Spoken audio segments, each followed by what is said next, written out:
हा मॅडम. काय झाली यांचं की तयारी? गौरीला फोन दे.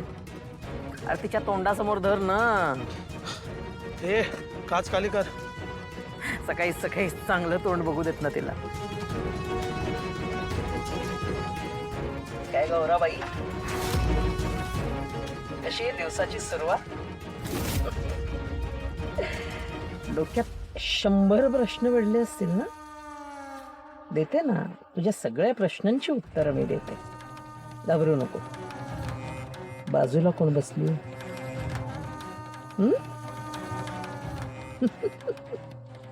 सांग, ती तुझी मुलगी आहे.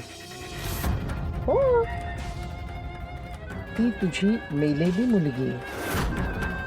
हा, आता मी ना तुला तुमचं भविष्य सांगते. काय होतंय की तुम्ही दोघी फिरायला चाललेला आणि अचानक तुमच्या गाडीचा अपघात होतो. दोघीही गाडी एका झाडाला धडकते आणि दोघी पडतात. त्यात तुमचा मृत्यू होतो. कसं ना, पटकन तुम्ही स्वर्गातच जाता. लगेच एकदम खरंच. म्हणजे देवाला भेटण्यासाठी म्हणून तडक तुम्हाला वरचं तिकीट मिळतं, कुठलंही कष्ट न घेता. हा, आता ही तुझ्या बाजूला आहे, ही तुझी मुलगी. हे कसं कळणार? अन्नपूर्णा आणि राजन यांना मी पूर्णपणे पटवून देणार आहे की ती तुझीच मुलगी. कारण आतापर्यंत अन्नपूर्णाने तुझ्या मुलीला पाहिलेलं नाही, राजनने त्याच्या मुलीला पाहिलं.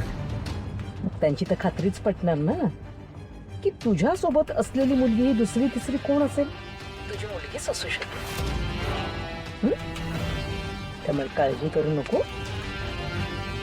पण हे सगळं झाल्यानंतर ज्यावेळेस तुझी खरी मुलगी ज्यावेळेस इथे येईल, तेव्हा तिला कोण ओळखणार?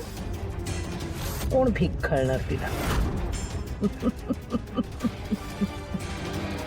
कळलं? असं आहे सगळा प्लॅन. चला रे, कामाला सुरुवात करा. बोला, राम नाम सत्य, राम नाम सत्य. चला चला.